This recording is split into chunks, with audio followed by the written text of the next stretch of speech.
Big Data AI Hub seminar series. My name is Irene Weissek. I'm a professor of accounting at the University of Toronto, our Institute for Management and Innovation, and also the director of our Big Data AI Hub, which lives at the Institute. Today, we have a very interesting session on generative AI in post-secondary education. We've all seen AI become more and more prevalent in our learning environments over the past couple of years. It has great potential, but there's also a downside, as we have seen.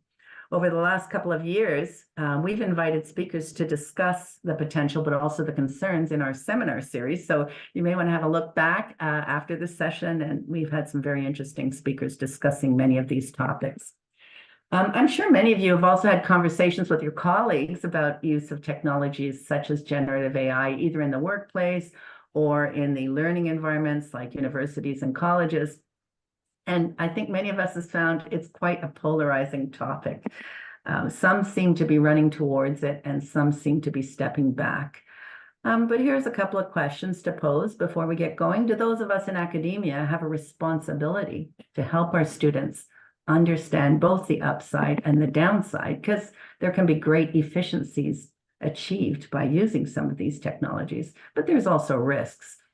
And should we be helping our students to use the technologies in a responsible way, in a safe environment where we can mentor them and make sure they're abiding by privacy, things, ethical issues?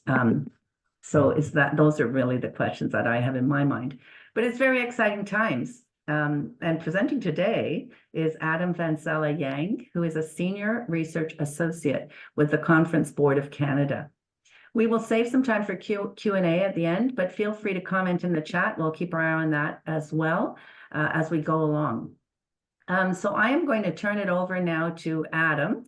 Just a reminder, this is being recorded, and we will post the video at the end as well as the slides, okay, on our website. I'll turn it over to you, Adam. Thanks, Irene. Let me just share my screen here before I get started.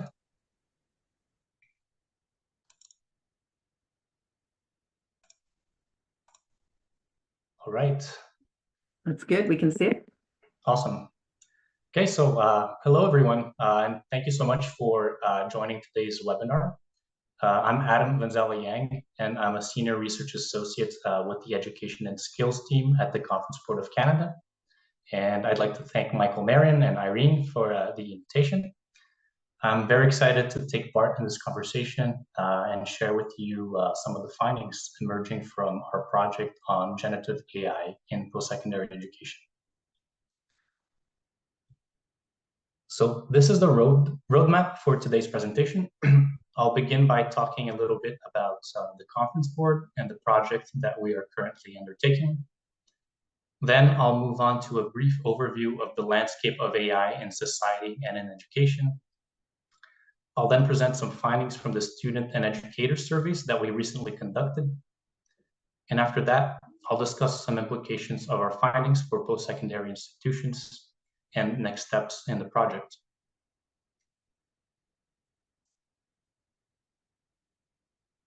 So the Conference Board of Canada is our country's largest independent organization for applied research.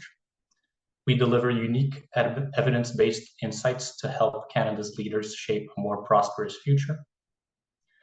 The Conference Board conducts research in a variety of areas, including immigration, health, economics, Indigenous and Northern communities, human resources, education and skills, sustainability, inclusion, and innovation.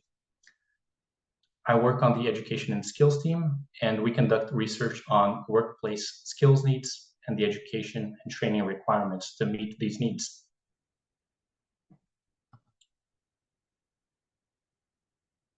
And the specific project that we're talking about today is focused on better understanding the impacts, benefits, and risks surrounding the use of generative AI for teaching and learning at the post-secondary level in Canada. This research is funded by the Future Skills Centre, which is a consortium made up of 3 partners: Blueprint, Toronto Metropolitan University, and the Conference Board of Canada.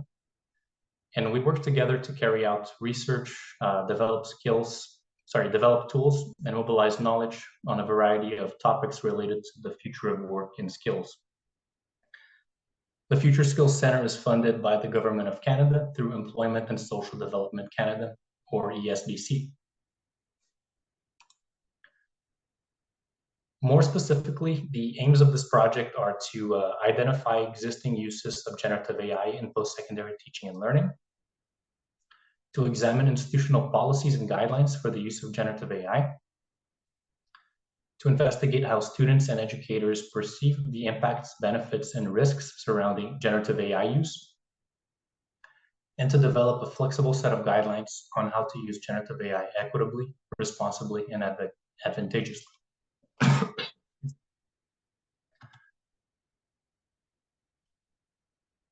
So we use a multi-methods approach to pursue these objectives.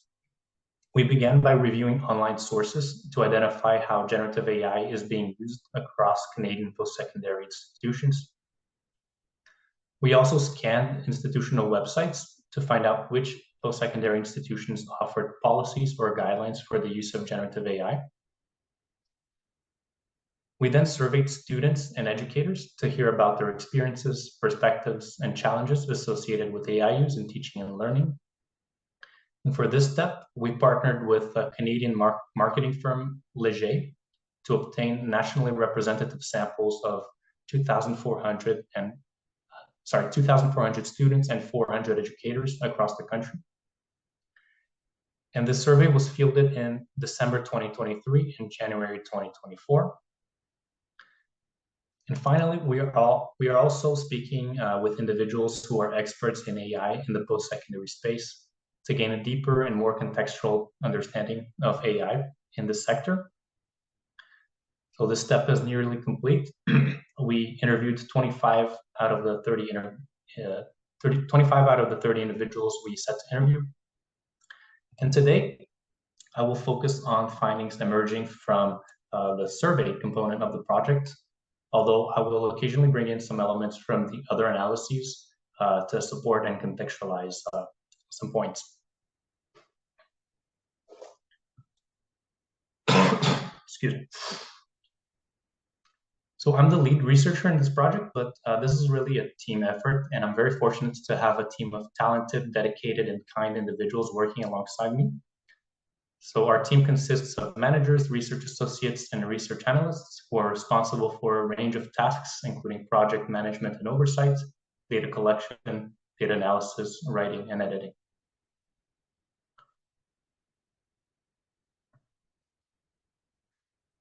And every project at the conference board has a research advisory board, which is comprised of individuals external to our organization who are experts in the field. And we're very fortunate to have an all-star lineup for this project with individuals who are at the forefront of AI thinking, policymaking, and leadership at the post-secondary level and in industry as well.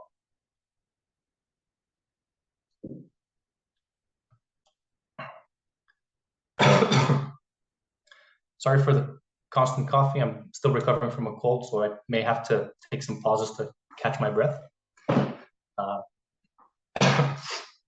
Okay, so we live in a time where AI's influence on society is more pronounced than ever.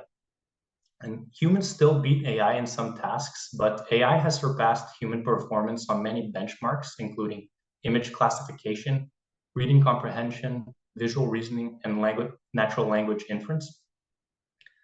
And investment in generative AI is at an all-time high, having octupled since 2022, reaching a whopping figure of $25.2 billion. In the job market, demand for AI skills has tripled since 2018, and is projected to increase at an average growth rate of 5% over the next 5 years. Over a third of businesses in Canada and many more in the US already use generative AI. And in our conference board study of startups, we found that around half of them use generative AI and 38% were exploring it.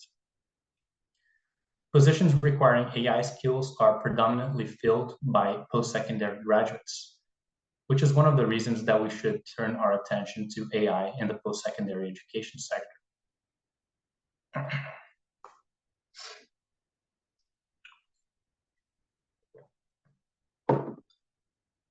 But the major focus of the debate on AI in education has been the disruption that this technology is causing to established teaching and learning practices.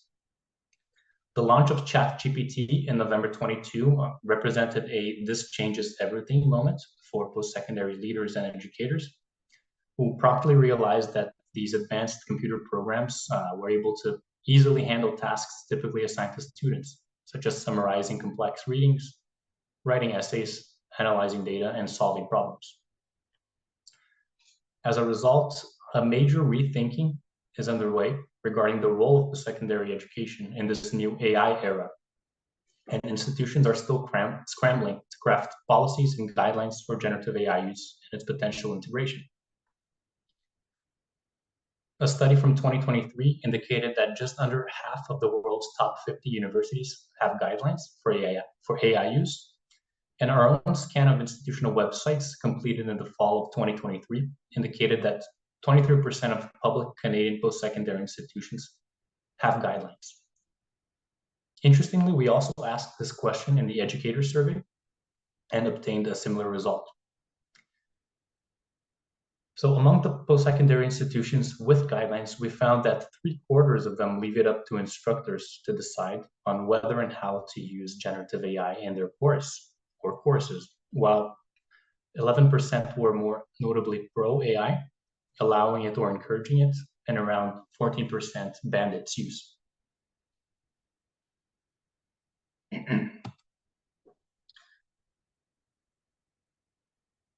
And anecdotally, among educators, the initial response has been one of fear and hesitancy with the technology, with cheating being a primary concern. And a recent study from KPMG shows that most students also see it through the lens of cheating, perhaps unsurprisingly, given that AI can handle tasks rather easily, tasks that are typically assigned to students. But hesitancy among educators also stems from many potential risks, including hallucination risks, also referred to as confabulation risks, which pertain to the risk of AI producing false or incorrect information and presenting it with an insightful and convincing tone. There are also bias risks, which means that the AI may produce responses that reflect certain viewpoints, therefore inadvertently perpetuating existing stereotypes and inequalities, including gender and racial biases. There are privacy risks, which pertains to the fact that users normally don't have control or don't know what happens to the data they input into the AI, which can then potentially be used for future training. And instructional risks as well, which essentially means the risk of students using it as a crutch rather than a tool for promoting higher order thinking and learning.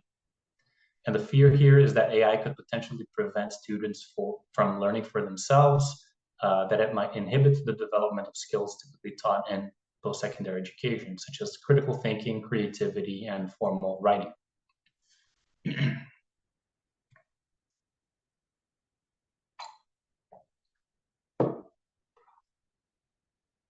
But despite these concerns, generative AI is here to stay. Its effects are considered disruptive and enduring. And commentators emphasize that it should not be dismissed as the latest hype or passing fad. On the opposite side of fear and hesitancy, there's also excitement regarding what AI can do for teaching and learning and for the post-secondary sector more broadly. So some uses of AI in post-secondary include streamlining administrative processes. For example, half of admissions departments in the United States already used AI early in 2023. And it was predicted that 82% would use it by the end of the year. 82% would use it by this year. And among those who used it, around half stated that AI gets the final call in the decision on whether to admit a student or not. And the main rationale for this is that AI improves efficiency. So the cumbersome task of reviewing thousands of transcripts, recommendation letters, and application essays can now be delegated to AI, who takes care of that within minutes and frees up valuable time for admission staff. And besides efficiency, there's also the hope that using AI will reduce bias in admissions, although there's also a parallel recognition that it can reproduce existing biases if the AI is not properly trained. AI can also support educators with teaching tasks such as course design and syllabus creation, generation of content for slides and the lecture notes, and help with grading assignments and exams.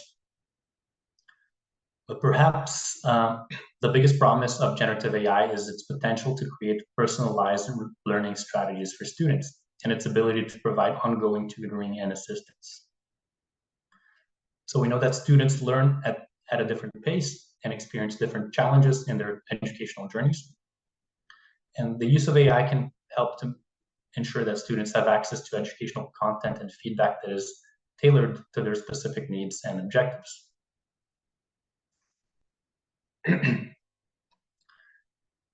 AI can also help by enhancing creativity. So there's though there's a recurrent narrative that AI will be detrimental to creative thinking and disrupt creative jobs, observers have highlighted that it has potential to unlock creativity by helping users to draw connections between distant concepts and help with idea refinement. And AI can also help in simulating environments, scenarios, and virtual labs to enable students to gain hands-on practice. For example, Simon Fraser University in British Columbia has developed AI-powered virtual laboratories for engineering students.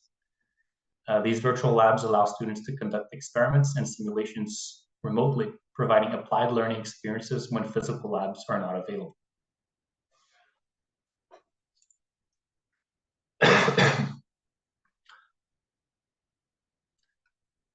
So this is a nice summary table by Ethan and Lilek Malik, who are professors at the Wharton Business School at UPenn. And in the article where this table is drawn from, the authors neatly explain the potential for using AI as a mentor, as a tutor, as a coach, as a teammate, as a student, as a simulator, and as a tool. And they provide detailed prompts for how to use AI for these purposes. And importantly, they encourage students to report the interactions that they have with the AI at every step along the way.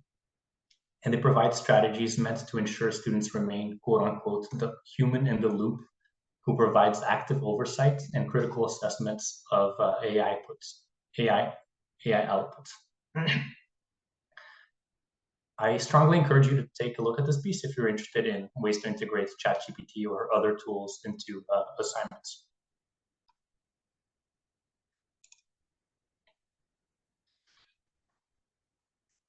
And an important thing that post-secondary leaders and educators need to keep in mind is that engagement with technology differs according to sociodemographic characteristics such as gender, age, and race. An extensive body of research has shown this across a range of previous technologies. So PSIs wishing to explore AI's potential to boost teaching and learning should consider how usage and attitudes towards AI may vary across groups within the student population. Our first analysis of the student survey, to which I will now turn, aim to identify these inequalities and provide post-secondary leaders with data insights to promote equitable and responsible use of this new technology. So let's now turn to the student survey findings.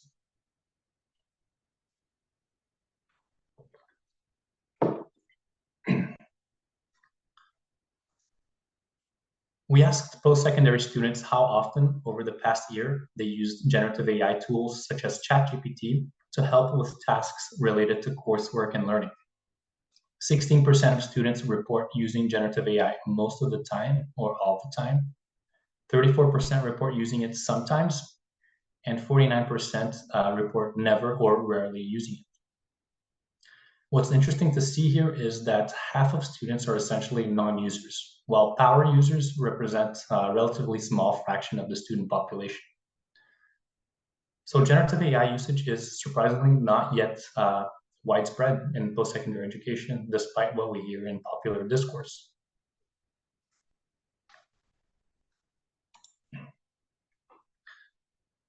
When looking at the gender breakdown, students identifying as men are more likely than women to report using these tools, most of the time or all the time. And in parallel, women are more likely to report never or rarely using generative AI. Men also report higher levels of familiarity and proficiency and are more favorable and have more favorable attitudes towards generative AI in post-secondary settings. These findings are consistent with documented gender patterns in technology adoption, and cultural norms and differences in psychosocial characteristics between men and women are possible explanation for men's greater engagement with digital tools. For example, men are arguably less risk averse than women, which could lead to using technologies they don't know much about. Usage is considerably lower among respondents who identified as non-binary, two-spirit, or alternative categories compared to men and women. And all these differences, are statistically significant according to a chi-square test.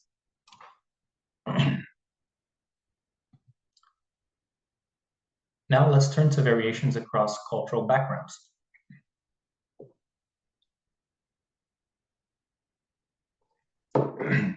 Students with Southeast Asian, Hispanic, African, Middle Eastern, or East Asian backgrounds report greater use of generative AI compared to students with European backgrounds. Reported levels of familiarity and proficiency with generative AI are also relatively higher in these groups.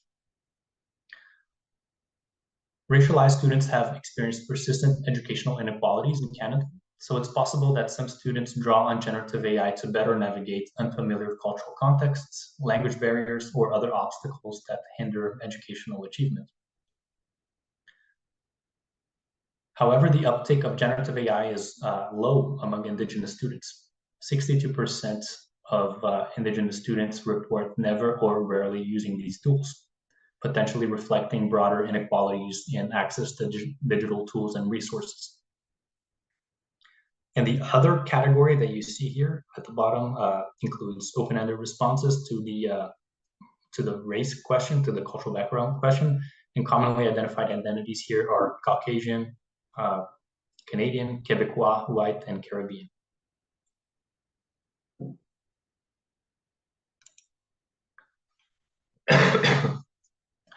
Regarding age differences, we found something we actually didn't expect.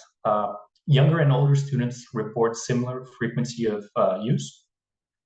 There's no statistically significant differences in usage across age groups.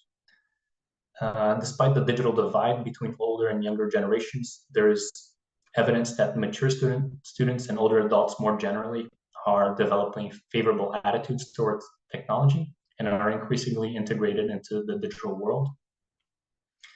Nonetheless, government leaders should still acknowledge the importance of upskilling and anticipate potential age barriers in the general population. The government of Singapore, for example, is encouraging older adults over the age of 40 to return to higher education so that its workforce can keep up with rapid AI advancements.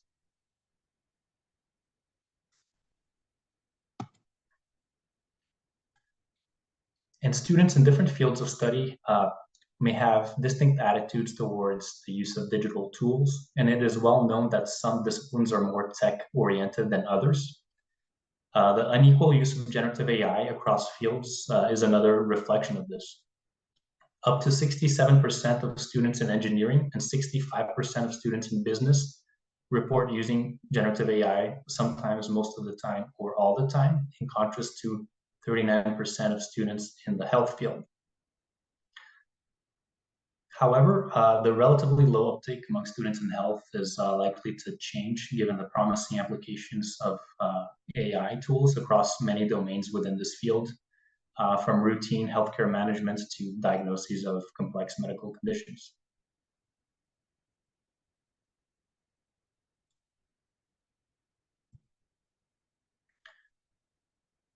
We also found no significant differences in usage across institution types. In colleges and universities, less than 20% of students have used generative AI tools most of the time or all the time over the past year. And around half report using it rarely or never, again showing that the use of AI is not yet as widespread as we thought.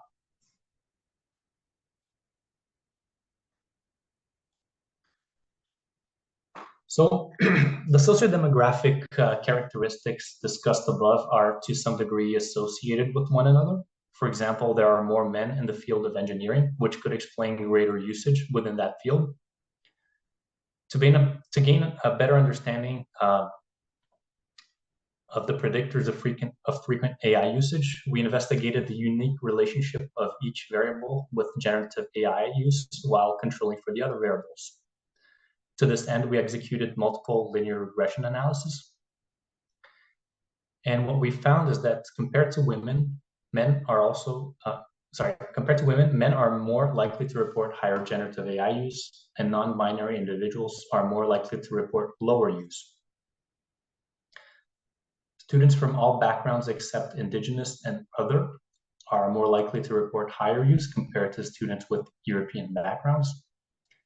And finally, students in business and engineering are more likely to report higher use compared to students in arts. In sum, this multivariate model provides consistent results, results that are consistent with the previous analyses that I presented.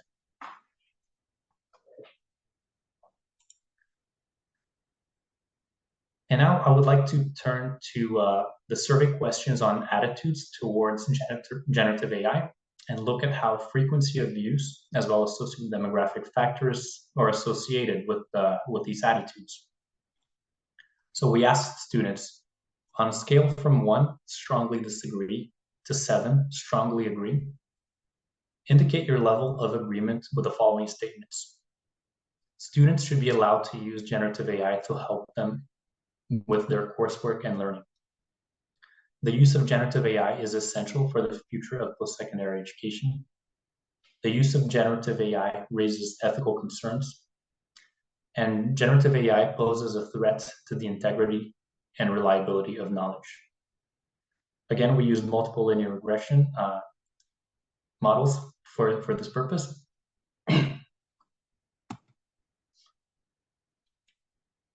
And here's what we found. So participants who report using generative AI most of the time or all the time, which I call power users, are more likely to agree that students should be able to use these tools compared to students who report using generative AI rarely or never, which I call non-users.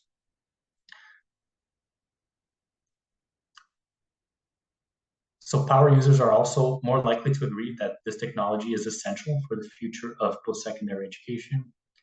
But power users and non-users do not significantly differ on ethical concerns surrounding generative AI and its potential threats to the integrity and reliability of knowledge. We can also observe here how gender and cultural background, again, uniquely predict more favorable attitudes, as you can see here on the first 2 columns of this regression table.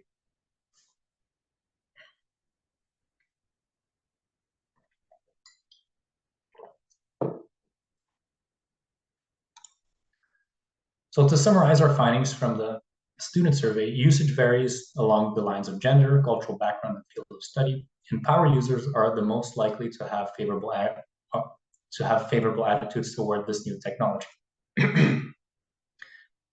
Now let's move on to insights forthcoming from the educator survey.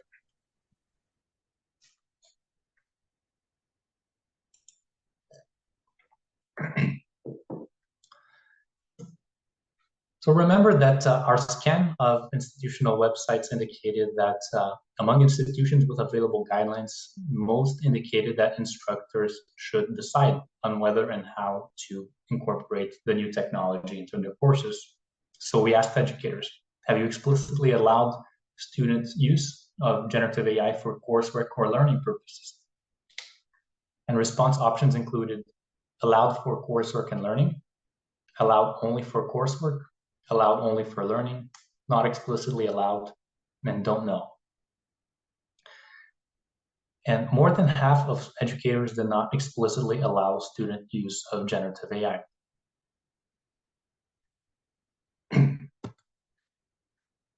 We also asked if they had explicitly banned student use of generative AI. Response options again included banned for coursework and learning, banned only for coursework, banned only for learning, and not explicitly banned and don't know. And more than half of educators did not explicitly ban student use of the technology either. This shows that educators' stance toward student use of generative AI is unclear, which may be because they lack the knowledge and resources needed to make a confident decision on whether or how to bring these new tools into the classroom.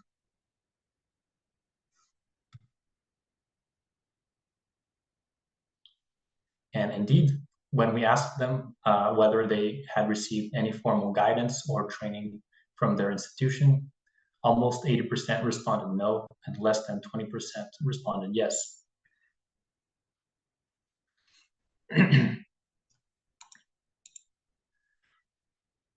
And to gain a better sense of potential concerns educators faced, we asked them to rate on a scale from 1 to 7 the extent to which a series of statements reflected a challenge toward the use of generative AI for teaching and learning. A score of 1 represented not a challenge, whereas a score of 7 represented a major challenge. When I mentioned earlier that anecdotally cheating was a dominant concern in discussions among educators, well, now we have real evidence to back this up. Over 50% of educators chose 7 as their response to this item. Educators also expressed high levels of concern regarding the possibility of students using AI to submit unoriginal work and AI's potential to inhibit critical thinking, and the possibility that it could prevent students from learning for themselves. You can see these here as indicated in the dark blue boxes here in this heat map.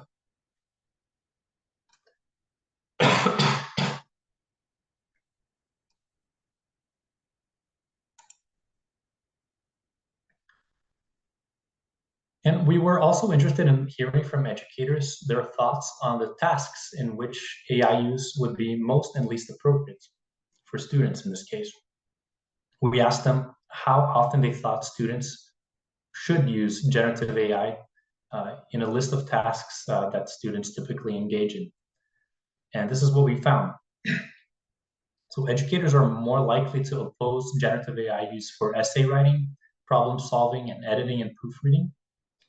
And this reflects concerns that AI could hinder the development of key skills traditionally taught and developed in higher education, such as formal writing, logical reasoning, and critical thinking. And usage for translation, language and grammar help, and general research and knowledge is considered less problematic, and perhaps unsurprisingly given the availability of older tools that can effectively carry out these tasks, like Google or Wikipedia, for example.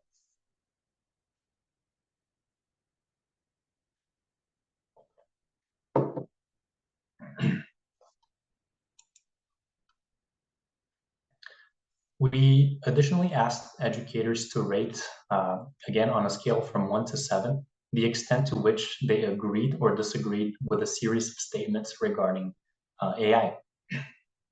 A score of 1 represented completely disagree, and a score of 7 represented completely agree.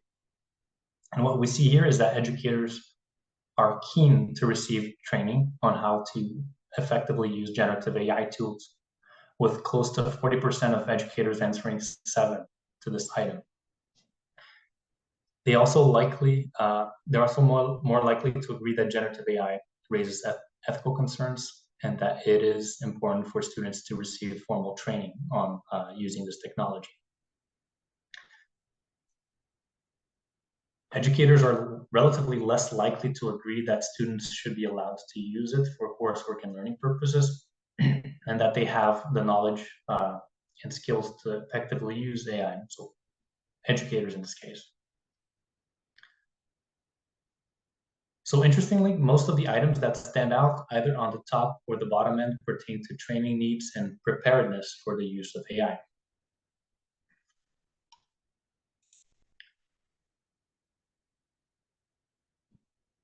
And while most educators reported no negative experiences with generative AI, a considerable portion did, more than a quarter.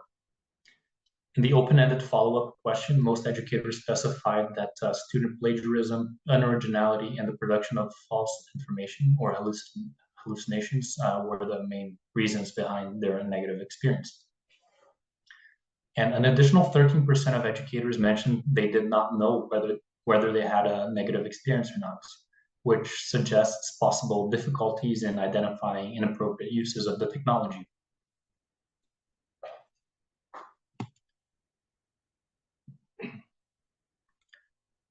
And similar to the student survey, we carried out sociodemographic analyses of use, familiarity, and proficiency with generative AI among educators.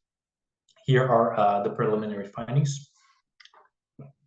So 56% of educators report never or rarely using generative AI, 34% use it occasionally, and 10% use it most of the time or all the time. So compared to students, usage is lower among educators. And we found no significant gender differences in frequency of use among educators, but women report lower levels of familiarity. Older educators over the age of 55 are much less likely to use compared to their younger counterparts. And they also report lower levels of familiarity, proficiency, and optimism regarding the use of AI in post-secondary education. Educators in engineering were the most likely to uptake AI, while those in the humanities were the least likely. And educators who identified as having a disability reported higher levels of proficiency compared to those who did not identify as having a disability. So there's something interesting going on here with AI and disability, which is definitely worth future research.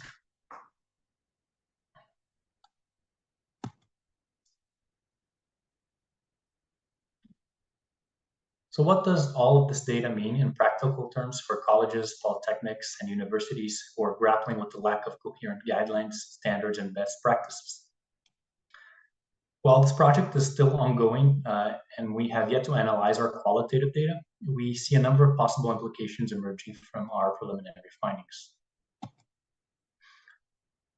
First, educators are overwhelmingly in need of training and of guiding and training. They're left with their own devices and want support from their institutions.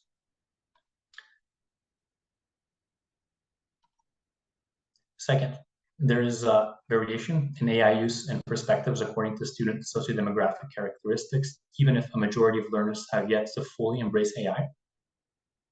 And perhaps of utmost importance is for institutions to understand that AI could potentially replicate proven tech biases that research shows already exist.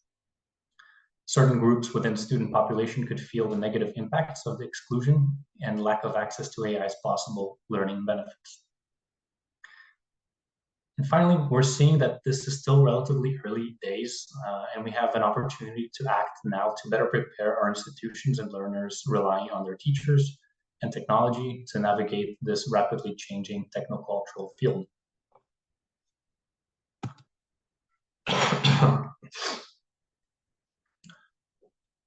So what comes next as part of this research? This presentation is the first for this project since we launched last fall. So thank you for joining today.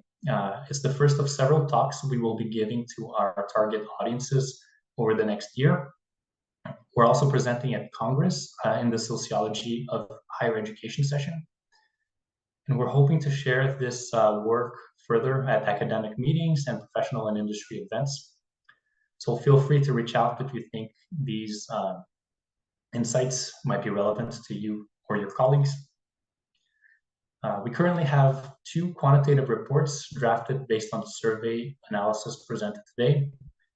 These will be made free to read in both English and French and will be available on the Conference Board of Canada's website in the coming months. And we're also planning a project launch where we present results of our qualitative analysis, which we'll be conducting over the next 2 months, based on our interviews with experts in AI in the post-secondary space. So watch out for that announcement. This will be online and free to the public, just like the seminar. And I'm really looking forward to hearing your thoughts and comments on the presentation today. This is my contact information if you'd like to get in touch. I look forward to working with all of you. Thank you once again for taking the time to meet with us and for being a part of this project. And there's also a lot of good work being done, I should mention, by the Canadian Observatory on AI, by Higher Education Strategies Associates. I think that's the right name. They have really good resources in their websites for you to sort of keep up with the recent developments and guidelines and policies, and a weekly newsletter as well, if you're interested in recent developments. So that's a good resource that I also can recommend. And thank you once again, and I'm looking forward to our discussion. And thank you, Adam. That's remarkable, the work that you've been doing. And yes, thank you, Michael, Professor Michael Marin, for lining Adam up. This is a great speaker and a great talk today, and lots of good research. I think as academics, I think you hit the nail on the head. Like, it's not that people don't want to use it. I think it's the training and support. They want to use it in a way that is meaningful and helps the students move along. And I guess the other point to note is, as educators, we all know that if there's a good technology out there, the students are using it. They will use it more than we will. So I don't think we can stick our heads in the sand and just assume it's not going to happen. If it's out there and it's good, there's a chunk. I like those power users. Yeah. And I did something in my own class, same thing. I said to them, we are going to use it and we'll learn together. And I just asked informally, and how many use it all the time? And it was about similar to what your stats were. But there was a chunk who was quite surprised that I wanted it used in the classroom because I think it speaks to the lens that you mentioned. They're looking at it through a cheating kind of lens, like, oh, I shouldn't use it because I might be cheating. And it's, I think we have to reset that lens. It's really a powerful tool that can be used to help promote critical thinking and help students get greater insights and increase efficiencies. All of our students feel overwhelmed. Well, this is a tool that could get rid of some of the busy work. So very interesting. Do we have any questions? I don't see anything in the chat, or I think we can unmute if you'd like to put your hand up, or anybody got any comments, or Michael, anything that you'd like to add? I mean, I'll start it off, Irene. So thank you, Adam. I really enjoyed that presentation. What do you think? Do you think that we need university-led policies or department-led policies? I mean, this is an interesting question that we're grappling with, right? Do we kind of, as a department, create a policy and then wait for U of T to kind of create their policy? Like, what are your thoughts on this issue? I think policies that exist, that policies should exist at the university level, but they should be flexible enough so that different departments and areas can adapt it to their own needs, because different fields have different needs, and the use of AI will be completely different in engineering and in the humanities. So it's hard to say which one should come first, but I would emphasize that the policies need to be flexible and adaptable, and that's something that we're trying to get at with our research. Is how can we create recommendations that are flexible and adaptable to different needs of students and departments. Yeah, no, I agree. And then I guess my second question is, do you think that your stats would be the same if you did this at the professional level? So do you think that if we looked at different sectors, different demographics of employees, do you think we'd see something consistent, or is this just an education sort of issue? Or are the stats more reflective of just education? It's hard to. I mean, I think it would be different. I think in education there's a lot more hesitancy just because AI does things really easily that we expect students to do. So the cheating narrative is still very dominant and still holding back a lot of people from engaging with it. Educators are uncertain about how to work with it. Whereas I think in industry, there is perhaps a little bit more room for experimentation. I think you don't have a sense that you'll be sort of penalized for you wouldn't get accused of cheating. I assume to the same extent as you would in education, and so my sense is that yes, they would be different, and at least anecdotally in terms of what I hear from people in the industry, like there's lots more room to kind of dabble and experiment with the technology than in higher education. That's my sense. I don't know if it's true or not.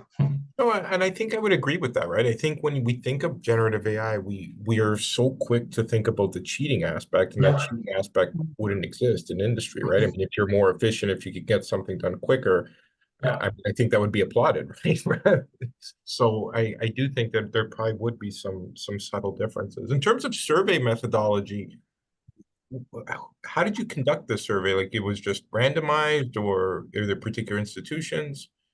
So we worked with Leger, who does marketing research and public opinion polls across different fields, and we excuse me, and we worked together to establish to make sure the samples we got were representative of the student and educator population across the country.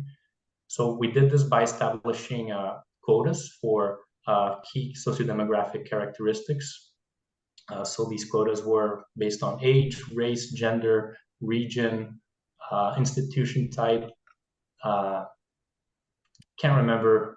There were a few other ones, but they were based on these key demographics characteristics. No, that's great. I mean, the one finding that I actually found most shocking, believe it or not, of the whole report was how little healthcare students were actually utilizing AI, because we've had sessions in the seminar series where we've had multiple healthcare sessions where we've talked about how important utilizing some of these tools are for healthcare. So I guess that's something that we're really going to have to think about more as educators. But Irene, the questions, there are some questions in the chat as well, Adam. Yeah, so I don't know, Adam, do you want to take a look at them? Yeah, we have one from Jeremy. Yep, in the chat. So I recently heard a quote: "There will be two kinds of business in 10 years: those who embrace AI and those who don't exist." Yeah, I think, and it will be heavily skewed. I mean, most will embrace it, I would say. So let's see the next one. How do faculty learn about how to effectively use AI in the classroom? Training, conferences, just trying in class? That's a good question. And I think universities and institutions more broadly are still trying to figure that out. And I think there needs to be a targeted, concerted effort to make sure faculties across different fields learn about these tools. So I think within their institutions, there needs to be training and guidelines, clear and coherent guidelines offered to faculty across different departments. Next question: what measures? Sorry, Adam, I think one thing that could answer this question as well, and I know Otto's on the call and sort of a pioneer in this, is a lot of these best practices discussion, right? With some of your faculty. So who is leading the charge, and then they can kind of share what's working, what's not working, something of that nature, I think is quite useful. Because again, when we think of conferences, or if we think of just trying, one of the issues always is, how do we even go about starting? Or from a training perspective, we want to be maybe not as broad as what we would see in a training or conference type setting, right? Because like you said in your study, it's so different depending on the given department. So some of these best practice conversations, I think, would really be helpful in this context. Yeah, for sure. And I think it's actually, sorry. No, go ahead. Did I speak over someone?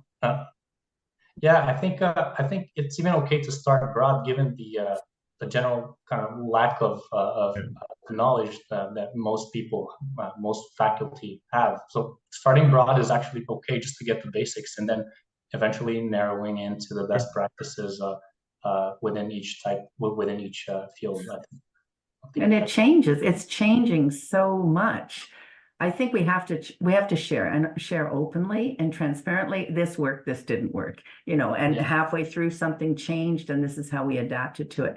I think we need some formal training, but we need people to just get out there and be empowered to use it and understand that we're learning at the same time as the students are learning. Yeah. There is no magic bullet, that it's going to keep changing. And that's a big lesson, I think, for us all. We have to be humble about that ourselves and let the students know we're learning at the same time.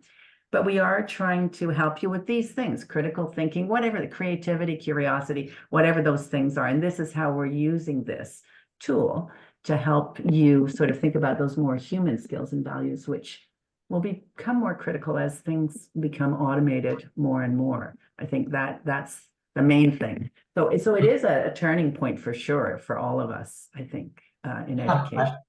I think that openness is essential given the rapidly evolving landscape, and that's one way that we can perhaps get students to think less about it as cheating. So like if, as you said, if we convey the sense that we're all kind of learning, kind of figuring this out together, maybe that kind of clears the air a little bit and makes the environment a little bit more prone to exploring these tools. And for them to be honest about what they learned and what their experiences are as individuals or as groups with each other. Yeah. So that I think is an important piece of it too, because it is important for the students to see how other students are dealing with this, embracing it or running away from it or really learning good lessons or trying to cheat the system. Maybe they are trying to, rather than saying, I can use it to help me become a better communicator, right? I can see we've got some other things going on here too. Otto, did you want to, can we unmute Otto? Did you want to say a couple of things? Oh, hi. Yes, Adam, thank you for providing and sharing the research. Yes, so as Irene and Michael indicated, yes, we're in the process of sharing our experiences. And a couple months ago, at our institution, have the protected co-pilot version. And I personally myself, been trying different prompts,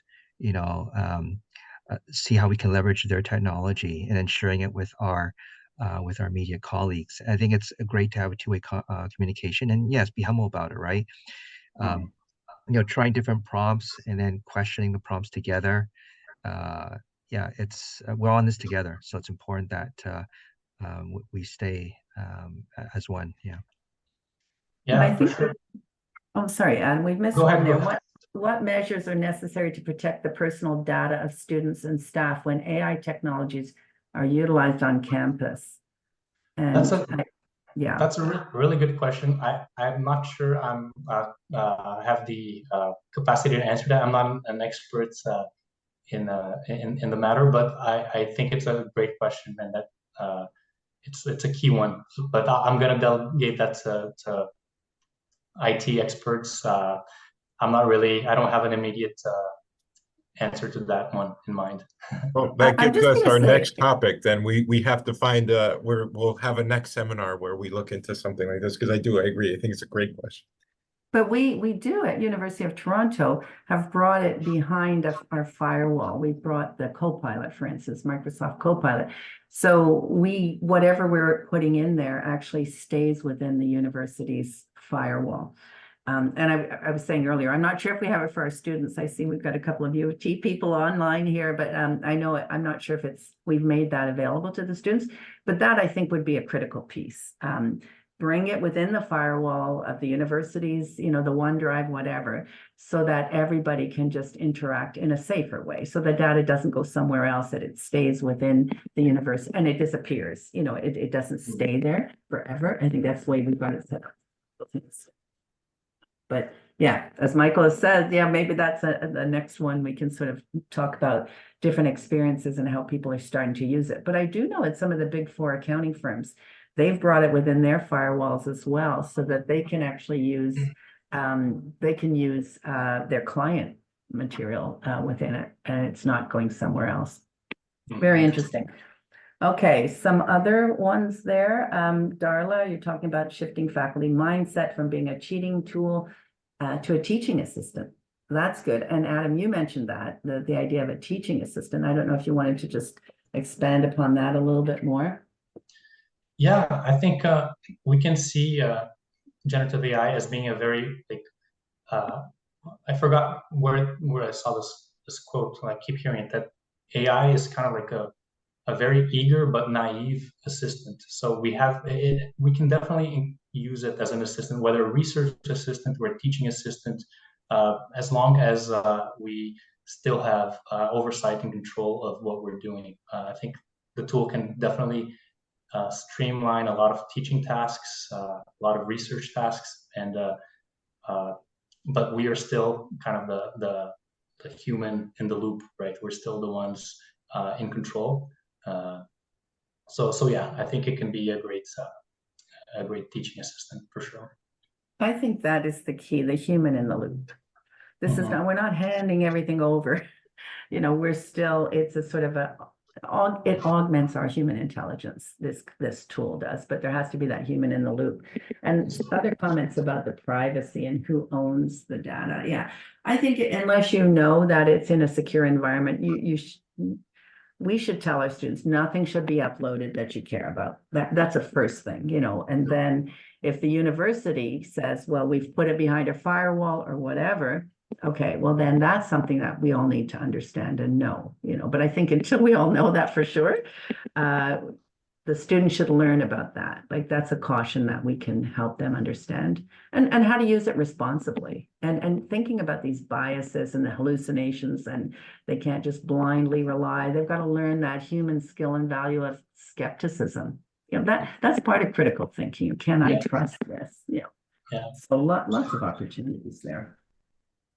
Have we missed somebody? Anybody? Oh, Simone. Do we want Simone? Can we unmute Simone? One of our own, Simone. Where's Simone? Michael, can you unmute Simone? Lawton?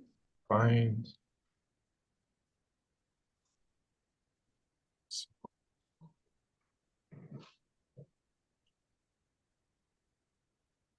Simone, can you unmute yourself if Yeah, I okay. myself. Hi. Hi, Simone. Hi. Yes. So U of T has also been doing quite a lot of work in this area, and I wanted to ensure people are aware of an upcoming session about navigating security and privacy in generative AI. That's actually next week, Thursday, May the 2nd. I put the link in the chat. Great.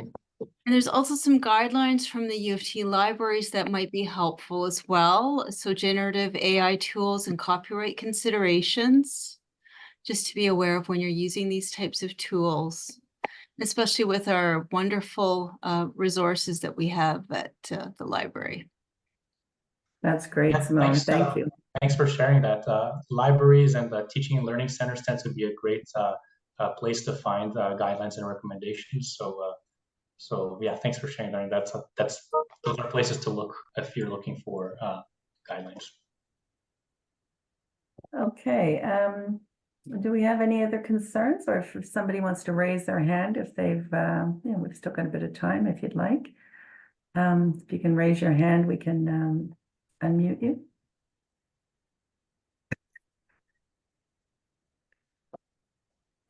And maybe I'll ask another question there, like communication. I think a lot of my students used it to prepare PowerPoint slides, to write a case, you know, and prior to this, I would have a little bit of a headache with my students getting them to write the case, and they'd have to research or whatever. They found it most helpful, as you said, with the research part of it, and then the writing. So my question is this: if they're using those tools to write, are they learning how to write? It's the communication piece of it. You know, I mean, it's a pleasure to read something that has been put through or draws from a tool like generative AI rather than a raw piece. But do they learn as much? That's a great question. I think the whole idea of what is good writing is perhaps shifting, right? Because before we used to value the ability to sort of write clearly, succinctly, and coherently. So these things are very easy to do now. If you don't know how to do it, you can just pretend you do using AI. But perhaps like there's a new sort of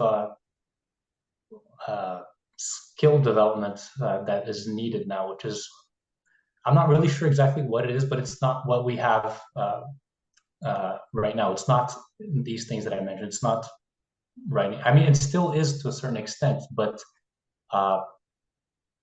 perhaps at a higher level, something like that. I'm not really sure I'm expressing myself right.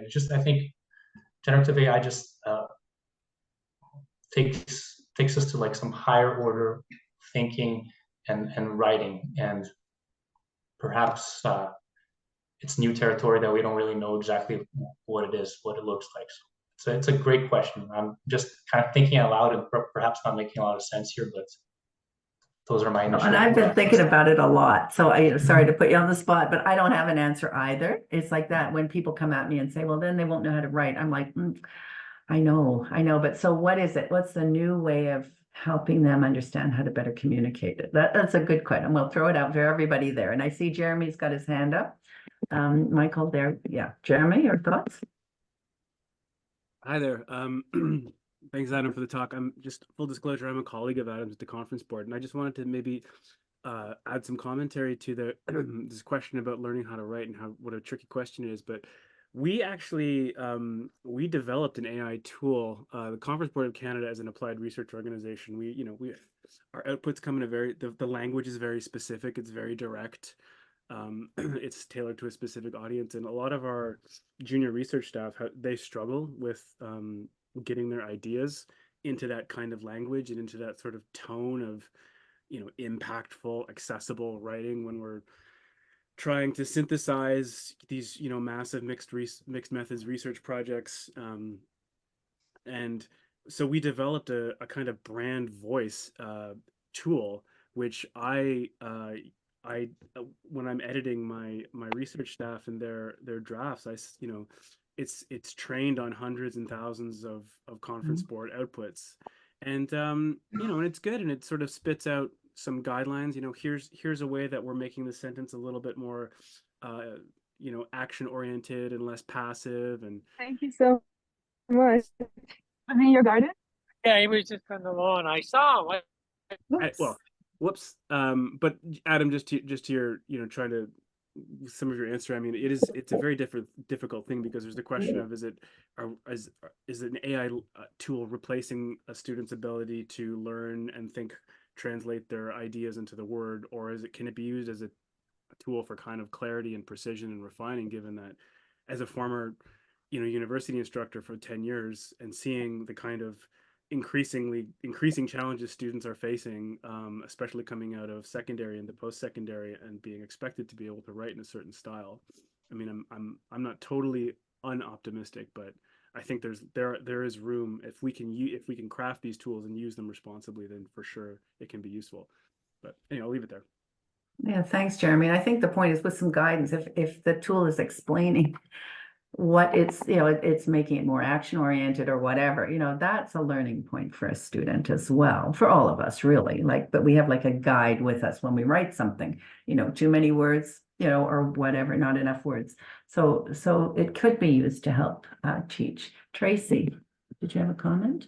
Yeah, thanks. And part of this is coming out of some of my own research with writing students and so what we've been hearing. But number one, a lot of these students don't trust generative AI to do the work for them.